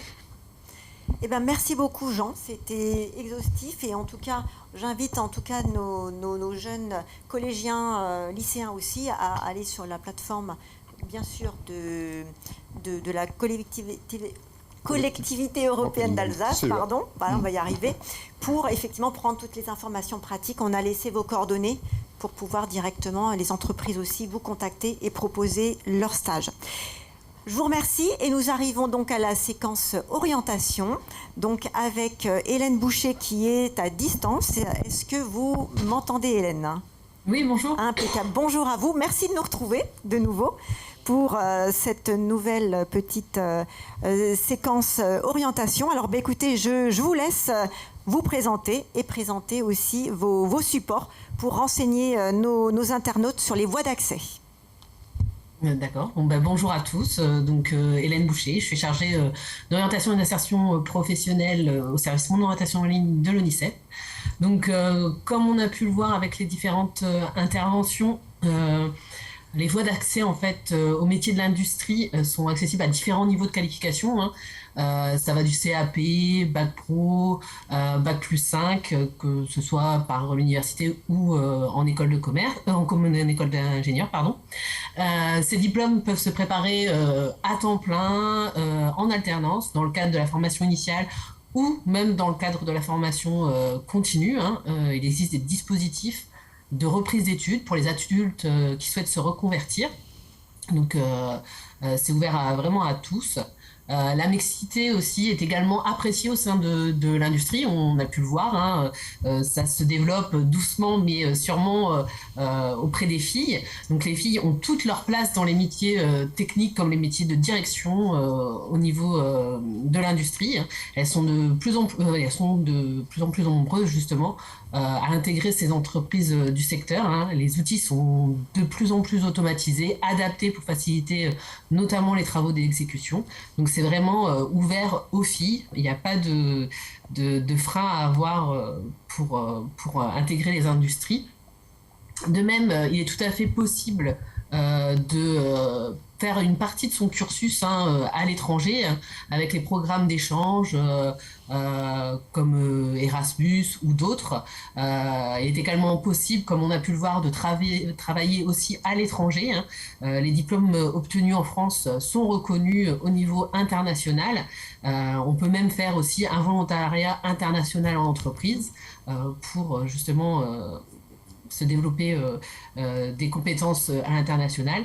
C'est un secteur, l'industrie est un secteur porteur. Les entreprises recrutent, beaucoup d'entreprises recrutent des techniciens, des ouvriers dans différents domaines, comme on a pu le voir, que ce soit dans la production et dans la conception. Donc, à titre d'exemple, donc c'est des exemples non exhaustifs, ça concerne à la fois différents métiers, ça peut être soudeur, ça peut être technicien d'études, chef de projet, voilà, dans différents secteurs d'activité comme on a pu voir, la construction navale, la chimie, la pharmaceutique, l'aéronautique, et c'est tout type de profil. Donc là, c'est quelques exemples de formation, donc CAP décolletage, BUT génie mécanique, mais aussi licence pro, comme on a pu le voir.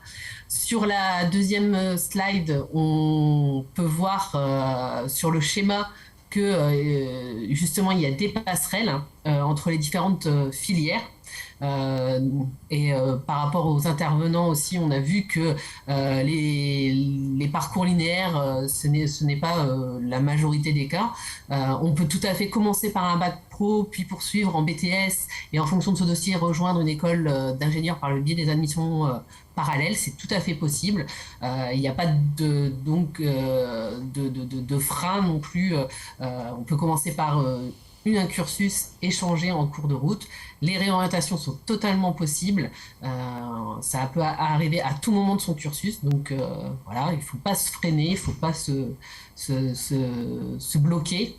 De même, il est possible, après un master aussi, ou un diplôme d'ingénieur, de poursuivre en doctorat pour devenir chercheur, ça aussi. Les métiers d'industrie sont également demandeurs de ce type de profil. Et vous pouvez retrouver tous ces, sur la troisième slide, vous pouvez retrouver justement toutes ces informations, voilà, soit dans un CIO, soit sur le site de l'ONICEP. Vous trouverez des publications, des articles, notamment des articles sur comme les filles et les sciences. Donc n'hésitez pas à aller consulter le site de l'ONICEP et à poser vos questions aussi d'orientation aux conseillers de Mon Orientation en ligne qui vous répondront par mail, chat et téléphone. Et bien sûr, vous pouvez retrouver tous ces services de l'ONICEP sur les réseaux sociaux. Absolument, dont vous êtes une grande actrice, Hélène, pour vous suivre. Effectivement, vous partagez énormément de contenu sur toutes les initiatives qui sont faites par vous et vos collègues de l'ONICEP sur tout le territoire. Et c'est très bien parce que c'est un autre moyen aussi pour toucher les parents et qui répercutent ces informations auprès de leurs adolescents. Et c'est franchement souvent des informations extrêmement utiles sur ce que vous organisez. Et c'est très bien, je vous remercie de les partager et je vous remercie pour votre intervention de ce jour. Et on arrive tout doucement au temps des questions-réponses. Alors nos internautes n'ont pas chômé parce qu'on en a pas mal. Alors je vais vous les poser à la cantonade et puis celui ou celle qui se sent le plus à même de répondre, eh bien je vous donnerai la parole. Alors là, pour moi, ça va être une question qui va concerner vos deux entreprises, puisque concrètement, on nous demande quels sont donc à chacun vos objectifs de recrutement pour cette année et si vous embauchez des techniciens et sur quel niveau. Alors, Anne-Sophie, combien de recrutements chez Ezaris cette année? Alors, actuellement, nous avons 21 postes ouverts, des postes de techniciens globalement, des postes surtout en production. Ces postes-là sont les plus, on va dire, demandés. La production chez nous, ça concerne en fin de compte des postes liés au support à la production, mais aussi des postes de producteurs. On entend par producteur chez nous les opérations de transformation métallique ou mécanique, donc le technicien fraiseur, le technicien tourneur, des postes d'assembleur, beaucoup de postes qui nécessitent un peu de rigueur, mais sur des formations qui sont, on va dire, assez accessible. Et naturellement, je le redis comme monsieur de chez Octopharma, nous accueillons nos profils, mais nous les formons aussi, puisque il va de soi que l'entreprise a besoin d'accompagner ses talents dès le parcours d'entrée dans l'entreprise. Très bien. Yann, je crois que vous avez partiellement répondu tout à l'heure à la question, puisque comme vous avez, votre site de Lingolsheim a été choisi, donc forcément, ça va induire de nouveaux besoins en effectifs. Et je crois que vous parliez d'une quarantaine, me semble-t-il. Oui, c'est ça. Donc, à plus court terme, pour l'année 2023 en tout cas, on doit être à l'heure où on se parle à une trentaine de postes ouverts là, puisqu'on a quand même bien avancé fin d'année dernière. On a des postes en production qui sont ouverts, donc à niveau Bac+2, Bac+3 de formation donc scientifique, c'est ce que je disais tout à l'heure. Et puis on a également des postes qui sont ouverts, pharmacien de production, oui je dis bien, en journée.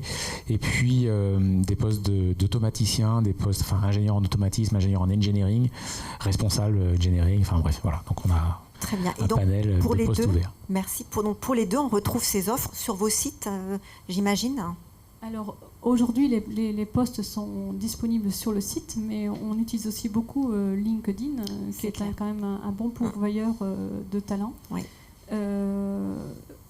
Globalement, voilà comment on s'y prend. On se fait aider aussi, on va dire, avec du support à la communication de plus en plus, puisque pour séduire nos talents, on a bien compris, on le voit aujourd'hui, il faut se donner les moyens de leur parler avec leurs mots, et c'est ce qu'on essaye de déployer de plus en plus. Très bien. Et alors là, je vais avoir une question pour vous, Monique, puisqu'on nous demande de nous en dire un petit peu plus sur les dispositifs de la marque Alsace. Juste quelques mots. Alors la marque Alsace est née il y a une dizaine d'années, puisqu'on vient de fêter les 10 ans de cet outil qui a été créé à la région Alsace pour faire un signe d'appartenance. Donc il y a différents leviers. Il y a le hacker, je ne l'ai pas sur moi, j'aurais dû l'emmener, mais beaucoup identifié ce qu'on appelle le bretzel rouge, qui est un sentiment d'appartenance à un territoire qui est celui de l'Alsace. Ça, c'est un premier élément. Il y a également des marques qui sont orientées vers des labellisations métiers. Il y en a vers les métiers de l'agriculture avec un label Savourer l'Alsace, produit du terroir, qui identifie les origines des produits issus de l'agriculture locale. Il y a les produits qui sont simplement de l'agroalimentaire en Alsace, qui sont les produits Savourer l'Alsace, produits du terroir, qui font référence à l'agriculture. Il y a également des produits made in Alsace, qui sont, comme son nom l'indique, une référence à l'origine géographique des produits. Il y a également des labels de qualification, comme le label Alsace Excellence, qui est cette fois-ci une démarche volontaire destinée aux entreprises qui sont basées sur des éléments de type RSE, qui sont des éléments d'efficacité économique, mais aussi environnementales et humaines, qui sont les efforts que les entreprises mènent dans ces domaines-là, avec un certain nombre d'outils de référencement, des ratiotypes qui leur permettent de se qualifier, mais aussi de se comparer, qui permet en fait aussi aux entreprises d'échanger les bonnes pratiques. Ça, c'est le label Alsace Excellence. Et celui que nous sommes en train de travailler, qui est le label, ou plutôt la démarche de marque employeur de territoire. Très bien. Merci beaucoup, Monique. Alors, on nous demande également, en production sur les deux entreprises présentées, quelles sont particulièrement les compétences recherchées et est-ce que vous vous cantonnez uniquement à des compétences techniques? Si ce n'est pas le cas, quelles autres compétences vous intéressent particulièrement? Je vais débuter. Voilà, vous voyez, la galanterie est toujours d'actualité. Merci, monsieur. Dans les métiers que nous adressons, une entreprise, c'est un collectif. Nous adressons, on va dire, tous les métiers. Globalement, il n'y a pas un métier dans une entreprise, il y a tous les métiers. Naturellement, pour fabriquer des produits, il faut des techniciens. Pour les concevoir, il en faut aussi. Mais pour assurer le flux de production, il faut des gestionnaires de flux. Donc des gestionnaires de flux, ce sont plutôt des logisticiens. On a beaucoup de gens qui gèrent des données dans une entreprise, mais on a aussi surtout et avant tout des vendeurs. Donc à un moment donné, c'est pas tout de produire, il faut d'abord vendre. Et donc pour gérer l'entreprise, on a besoin aussi de gestionnaires. à travers des métiers de support, les gens qui vont organiser la paye, les gens qui vont organiser, on va dire, la comptabilité. Il va de soi qu'une entreprise, c'est un collectif, avant tout, qui reprend tout un tas de métiers. Je pense que si on regardait chez Zaris les formations des uns et des autres, je pense que c'est assez hétérogène. Et globalement, ce qu'on aime beaucoup chez nous, c'est le bon vouloir. Et les valeurs de l'entreprise doivent être portées haut et fort par tout un chacun. C'est clair. Merci beaucoup Anne-Sophie. Peut-être Yann, une réponse également sur le type de compétences particulièrement. On a beaucoup parlé de la production, mais c'est vrai qu'il n'y a pas que en production, on recherche des gens. Donc évidemment, en production, on en a parlé, c'est des profils scientifiques, mais on cherche des gens dans les ressources humaines, on cherche des gens dans les achats, etc. Donc enfin, voilà, on ne va pas énumérer ici tous les postes qui sont ouverts, mais c'est effectivement toute la palette de profils qui est recherchée aujourd'hui. Vous avez tout à fait raison d'insister, parce que parfois, on voit l'industrie à travers que ces métiers techniques, et on ne pense pas forcément que l'industrie, vous l'avez dit Anne-Sophie, c'est toute une palette finalement de métiers. Vous parliez des commerciaux, donc il y a le marketing, il y a les achats, il y a le juridique, enfin les ressources humaines. L'industrie, c'est aussi par ces moyens-là, en tout cas ces postes-là, qu'on peut y rentrer. Donc vous avez raison. Et donc j'imagine forcément qu'il n'y a pas que des compétences techniques, puisqu'on parle maintenant pas mal de tout ce qui est soft skills, engagement, communication, esprit critique, enfin un petit peu toutes ces compétences-là. Je pense que c'est aussi sûrement d'actualité dans les profils que vous recherchez, j'imagine. Ouais, les valeurs qu'on cherche à approcher, c'est la notion d'ownership, la notion d'entrepreneuriat, la notion d'intégrité, de transparence, enfin, ce dont on a un peu parlé tout à l'heure. Ouais. Très bien. Alors on a une nouvelle question qui là aussi... Oui, allez-y Anne-Sophie. J'aurais voulu rajouter quelque chose concernant les valeurs. Les valeurs des Zaris sont importantes, on les prône à tout niveau.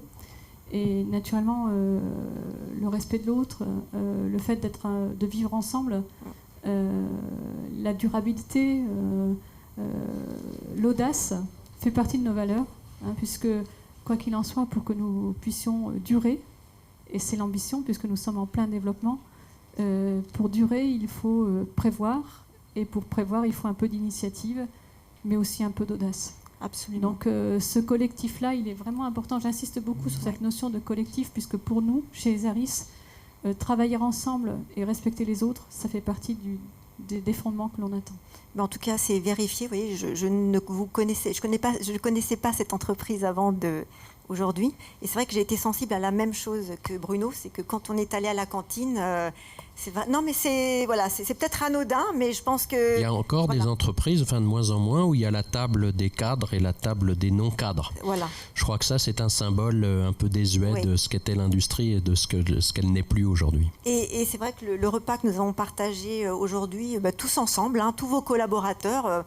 on ne les connaît pas, on ne sait même pas quel poste ils occupent, mais il y avait une très bonne ambiance. Et c'est vrai que là, on voit que finalement, l'idée du collectif qui est une valeur que vous portez, je pense qu'au-delà des mots, on l'a testé aujourd'hui. On l'a ressenti immédiatement, en rentrant dans l'entreprise. Et c'est vrai que je pense que c'est pour ça aussi que c'est aussi intéressant d'intégrer ce type d'entreprise, parce que ce n'est pas que le métier. C'est aussi, je pense que les jeunes sont dans des nouvelles attentes, des nouveaux besoins. Et ce type d'éléments, c'est aussi peut-être ce qu'ils sont et ce qu'ils ont envie de trouver. C'est aussi un collectif. Parce que c'est ce qui est porteur et c'est ce qui va aussi peut-être faire en sorte qu'ils aient envie de se dépasser. Je peux rajouter un tout petit élément à ce niveau, sans parler de la cantine. Sur ce site alsacien, nous avons eu la chance de recruter, je regarde Claire, mais je pense une quinzaine de talents cette année, jeunes. Quand je dis jeunes, c'est plus jeunes que moi. C'est donc plutôt des gens qui pourraient être mes enfants. Et franchement, c'est un vrai bonheur. C'est clair. C'est un renouveau. Ouais. On a l'impression qu'ils ont pris en main l'entreprise. Ouais. Et c'est à nous de nous adapter. Tout à fait. Et donc, vous parliez de la cantine, mais on a d'autres exemples. Ouais. Il y a des initiatives qui ont été mises en place par ces jeunes. On sent que les jeunes viennent trouver chez nous une ambiance, une manière d'être, une façon de se comporter. Et ils avaient des valeurs avant d'entrer dans les entreprises, ils les exploitent. Tout à fait. Et d'ailleurs, vous parliez d'ambiance, ça me fait penser à vos collègues de Brumat, de l'entreprise SEW Usocom, dont l'ancien directeur général avait prôné la valeur de la performance et ambiance, puisque pour lui, effectivement, quand il y avait une bonne ambiance, la performance suivait toute seule. Donc, et c'est vrai que je l'avais aussi vérifié là-bas, c'était inné, on le ressentait immédiatement, et c'est vrai que chez vous, c'est aussi perceptible, en tout cas, sans problème. Alors, là, on nous demande, dans votre stratégie à l'international, parce que vous êtes 2 entreprises qui regardaient au-delà des frontières alsaciennes, est-ce que vous embauchez, par exemple, des jeunes sous le volontariat international en entreprise, le VIE, ou bien quelles sont vos stratégies aussi pour être présent à l'international?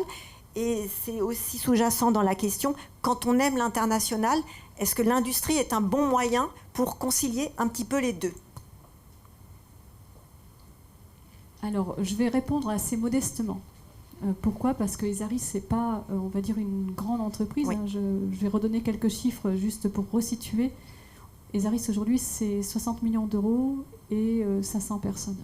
Nous sommes répartis sur 7 sites majeurs. L'approche internationale, elle se fait via nos clients. Oui. J'insiste beaucoup là-dessus. Naturellement, dans mon parcours, j'ai un petit côté commercial. Mais il faut avoir en tête une chose, on ne dure que si on a des clients. Et l'une des obligations de l'entreprise, c'est de s'adapter à ses clients, mais c'est aussi d'adapter son modèle de vente aux clients. Aujourd'hui, on a 2 modèles de vente. On a un modèle à travers des produits catalogues qui passe par une distribution spécialisée pour aller chercher les clients partout dans le monde. Donc sur cette ligne de produits, nous sommes présents à l'international via des distributeurs qui, et ceci représente, on va dire, 70% d'exportation sur cette ligne de produits.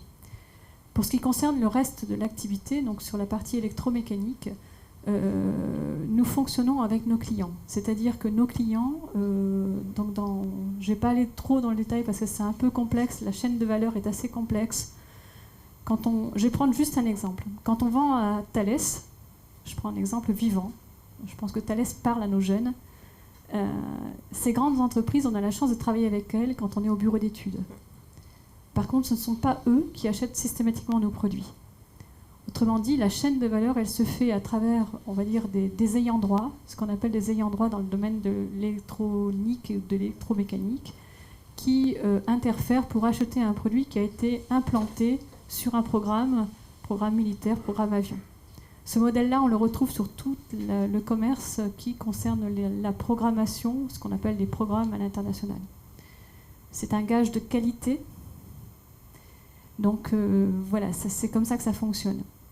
Pour revenir à l'emploi, nous avons un faible support à l'international de ce fait, puisque sur cette partie, nous travaillons avec un panel d'ayants droit qui travaillent eux-mêmes avec nos clients. Autrement dit, nous n'avons pas un maillage international pour rétablir la relation commerciale. Néanmoins, la question clé et l'élément clé, c'est d'avoir de bonnes relations avec ces grands comptes qui eux-mêmes n'ont de cesse d'évoluer.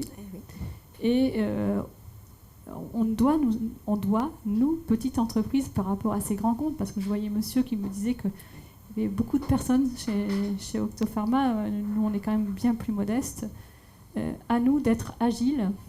Et l'une des clés, c'est de pouvoir s'adapter au modèle de nos clients pour répondre aux besoins de programmation de leurs produits.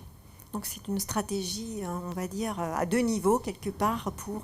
La stratégie, en fin de compte, aujourd'hui, la stratégie de l'entreprise, c'est de servir nos clients majeurs.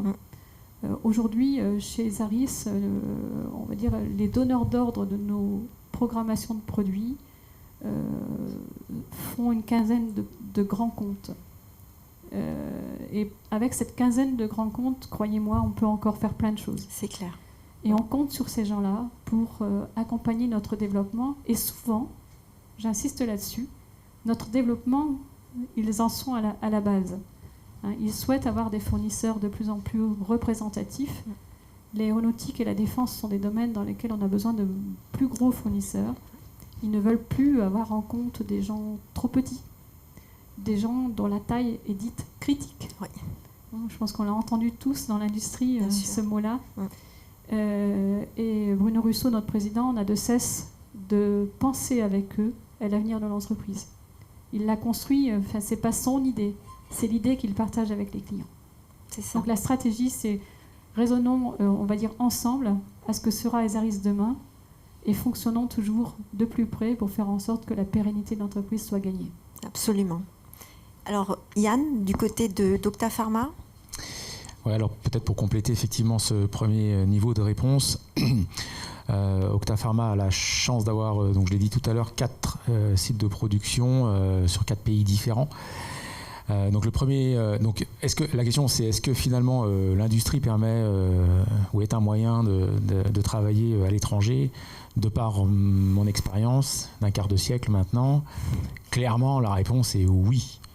Je ne dis pas que c'est le seul moyen, mais très très clairement, quand on a la chance d'intégrer un groupe international, c'est un moyen hyper simple en fait.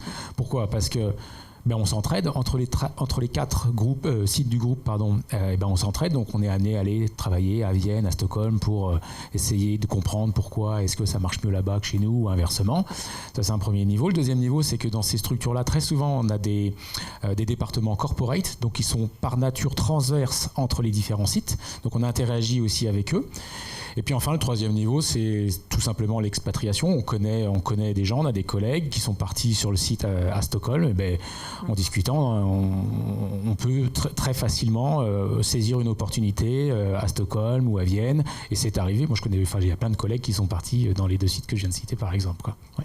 Très bien. Et comme vous avez le micro, vous allez le garder, Yann, parce que j'ai encore une question pour vous, particulièrement, qui nous demande quelle est l'importance de la maintenance chez Octa Pharma. Alors, on en a discuté un petit peu avant l'émission, et c'était très intéressant. Donc, si vous pouvez maintenant le développer pour tous nos internautes. Hein. Alors, la maintenance, c'est une activité essentielle, critique. Ça ne sert à rien de produire si on ne vend pas, on l'a dit tout à l'heure, mais ça ne sert à rien d'avoir des équipements de pointe si on ne sait pas les maintenir, si on ne sait pas les régler et les maintenir. Donc ce sont des opérations extrêmement critiques. Je pense que c'est une des raisons pour lesquelles il y a une telle tension sur les gens qui ont ce type de formation aussi. Et donc typiquement, nous on a des systèmes de rotation daily pour aller checker le bon fonctionnement de tel ou tel équipement ou mesurer la performance ou le niveau aseptique. Et puis on a 2 arrêts par an de toute façon obligatoires, de sorte à aller soit générer les données obligatoires, compliant, que les autorités attendent de nous, soit pour effectuer les opérations de maintenance qui sont nécessaires, de sorte à assurer le bon fonctionnement pendant le semestre qui va suivre, quoi. Tout à fait. Et là, pour les 2 entreprises, on nous demande au niveau bureau d'études, est-ce que vous intégrez la maintenance à la conception ? Alors, au niveau des bureaux d'études, on va dire, on travaille de plus en plus à la réponse à appel d'offres, on va dire, pour nos clients. La réponse à appel d'offres qui émane de Thales, de SNCF, d'Alstom, de Safran, ce sont des appels d'offres qui nécessitent en fin de compte ce qu'on appelle la réponse au cycle en V. Donc le cycle en V, c'est depuis la genèse jusqu'à l'extinction du produit. Un produit aujourd'hui que l'on veut concevoir pour des acteurs comme cela nécessite ce genre d'approche. Alors c'est d'autant plus vrai quand on est sur des produits, on va dire, qui vont nécessiter un temps de maintenance important. Donc de plus en plus, la main-d'œuvre étant manquante, la compétence ayant quelquefois disparu pour certains métiers de l'infrastructure, on est obligé, en fin de compte, de penser les choses autrement. Donc aujourd'hui, dans nos métiers, nous l'approchons. J'ai l'impression que nous sommes quelquefois même plus en avance que ne le sont les clients. On exige beaucoup de nous. Mais une chose importante, c'est que nos produits, dès lors qu'ils sont validés par les clients, parce que nous, dans notre métier, je pense que c'est un peu pareil dans le pharmaceutique, mais notre time to market, c'est-à-dire le développement d'un produit, il est en moyenne de 3 ans. L'implantation d'un produit sur un programme aéronautique défense ferroviaire, le ferroviaire, c'est le record de tout en général. C'est le record de tout en termes de longévité. On aime durer Et quand je dis qu'on aime durer, nous avons des pièces de ce site qui sont implantées depuis l'origine du site. Ah oui. Donc tout ça pour dire que tout ce qu'on avait prévu comme remplaçable a été maintenu. Donc il y a des orientations stratégiques de nos clients qui ont évolué. Je vais prendre un cas plus classique sur un avion, sur un avion de ligne, qui est un métier que je connais très très bien. L'avion de ligne, quand il est qualifié, quand il est certifié avionnable, on ne va rien changer. Autrement dit, la pièce que vous avez conçue, fabriquée, embarquée, certifiée sur l'avion, elle va vous apporter du business tant que l'avion tourne. C'est clair. Donc ça, c'est quand même quelque chose qu'il faut avoir en tête. Ça répond en partie à votre questionnement, mais globalement, l'évolution des cahiers des charges des clients est très très forte, notamment sur 2 niveaux aujourd'hui. Le premier niveau, c'est limiter les activités de maintenance.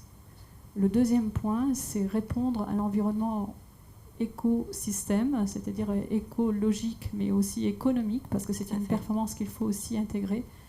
Donc toutes ces notions-là sont intégrées dès la conception. Très bien, je vous remercie pour cette réponse et je vous remercie à tous parce que nous sommes arrivés donc à la fin des questions et de l'émission. Donc par rapport à notre planning, nous avons juste débordé de 6 minutes, mais ça va. Ah, peut-être Bruno, quand même. Oui, je ne peux pas m'empêcher de reprendre la parole pour dire la richesse de ces interventions et vous dire que j'ai retenu peut-être deux leçons ou deux thèmes. Déjà, c'est une généralité, mais je crois qu'il faut le dire et le redire. Il n'y a de richesse que d'hommes. On s'en rend bien compte. Ce qui fait la compétitivité, ce qui fait la réussite de nos entreprises, ce sont ceux qui s'y engagent avec cet état d'esprit que vous avez cité. La deuxième leçon, c'est un peu qu'il y a un modèle alsacien, me semble-t-il. Et ça, je trouve que c'est très intéressant pour l'ensemble des industriels. Il y a un modèle alsacien qui mériterait d'être développé. Sans doute, la proximité des 2 grands pays industriels européens que sont la Suisse, qui n'est pas qu'un pays de banquiers, qui est un pays d'industrie, et l'Allemagne, bien entendu. Et cette possibilité d'échange, cette émulation avec ces 2 pays est sans doute un critère. Il y en a beaucoup d'autres. Je pense qu'il y a également une forme de décentralisation. Ça a été un peu abordé. L'industrie, c'est du local. Ça doit se faire localement et ça, c'est une autre leçon. La troisième, peut-être, c'est une forme d'intelligence collective qu'il y a ici peut-être plus qu'ailleurs. Et ces leçons, je crois qu'elles sont intéressantes. L'ensemble aujourd'hui des décideurs, des responsables s'interrogent sur les raisons de la désindustrialisation. Ça, on en a un peu fait le tour. Mais également sur les modalités qui nous permettraient de retrouver un tissu industriel français compétitif. Et je crois que l'Alsace détient un certain nombre de clés de cette réindustrialisation. Donc c'était un grand plaisir de pouvoir découvrir vos expériences et de pouvoir échanger sur ce thème. Et puis, je l'espère, d'avoir convaincu des jeunes de nous rejoindre dans l'industrie, ce qui est véritablement la clé du rebond industriel. Donc un grand bonheur et un grand merci à tous. J'ai beaucoup apprécié d'apprendre et de comprendre vos modèles, votre façon de travailler et de fonctionner. Et cette symbiose qui, je crois, est assez unique en France. Merci beaucoup Bruno. Effectivement, c'est un petit peu ce qu'on essaye de faire chaque fois qu'on est en itinérance dans les différents territoires, c'est de voir effectivement cette richesse collective dont parlait Bruno, qui fait qu'effectivement, voilà, on essaye de mettre ses forces en commun, on n'attend pas que ça descende d'en haut, on se prend en main en bas et on agit, on est dans l'action et on fait quelque chose. Et c'est ce que finalement, c'est le message aussi dont on essaye de faire passer à nos jeunes, c'est que si vous voulez être acteur un petit peu de vos destins, d'avoir un avenir professionnel à votre image et qui corresponde un petit peu à vos attentes, eh bien, investissez les métiers de l'industrie, parce que là, vous l'avez vu, on vous accueille et on vous laisse effectivement beaucoup d'autonomie, beaucoup de responsabilisation et la place à l'action. Et je pense qu'on est voilà, vous êtes sûrement, en tout cas, une génération qui a envie de faire, de passer à l'action. Et ben, je pense que l'industrie est un excellent terrain de jeu pour pouvoir un petit peu simplement éprouver votre créativité et votre envie, effectivement, de pouvoir associer un petit peu toutes les problématiques sociétales, environnementales, industrielles du moment Donc venez sur ce très beau terrain de jeu qui est l'industrie. Et nous arrivons donc à la fin de ce webinaire orientation. Je vous invite, si vous souhaitez prolonger un petit peu ces échanges, à aller sur le MOOC OSE, les métiers de l'industrie du futur, que vous trouvez chez notre partenaire Fun MOOC. Il y a un espace forum, donc n'hésitez pas à poser toutes vos questions sur cet espace. On y répondra, on pourra vous mettre les coordonnées des différentes personnes qui ont participé aujourd'hui à cette émission. Pour ma part, je vous donne rendez-vous pour le dernier numéro des webinaires orientation de cette saison, puisqu'il y aura une reprise en septembre prochain, puisque nous nous alignons sur la période de Parcoursup. Et voilà, et donc au mois de mars prochain, le 22 mars précisément, nous serons donc chez Airbus Hélicoptère à Marignane. Et donc là, effectivement, ce sera un focus sur les métiers de l'aéronautique, aussi effectivement de l'industrie, mais particulièrement de l'aéronautique, puisque vous savez que l'aéronautique, finalement, a le vent en poupe. Il y a plus de 13 000 recrutements qui vont être faits sur cette année 2023, comme ça a été le cas sur 2022, dont 4 000 ingénieurs. Donc vous voyez que les possibilités finalement de travailler dans ce secteur-là sont nombreuses. Alors si ce secteur vous fait rêver, là on va vous donner du rêve pour le coup. Et on vous invite d'ores et déjà effectivement à vous inscrire. On va vous donner prochainement le lien d'inscription et vous pourrez donc participer donc le 22 mars prochain. Donc on vous y attend. Et je voulais juste faire une petite parenthèse en remerciant mon collègue Laurent Ebner, que vous connaissez, Anne-Sophie, qui, de notre direction de la recherche et des partenariats au sein de la direction générale de l'Institut Mines Télécom, qui m'a parlé de vous. Et je l'en remercie parce que c'est une très belle rencontre et c'est d'une très belle entreprise que j'ai eu beaucoup de plaisir effectivement à connaître. Et donc, merci Laurent pour ce partage. Et je vous donne donc à tous rendez-vous à très bientôt, donc au mois de mars. Avant de nous quitter, n'hésitez pas à remplir le petit questionnaire de fin de webinaire parce que vos réponses vont nous servir effectivement pour nous améliorer les fois prochaines. Merci à toutes et à tous et on vous dit à très bientôt. Au revoir. Merci à tous. Merci. Au revoir. Merci.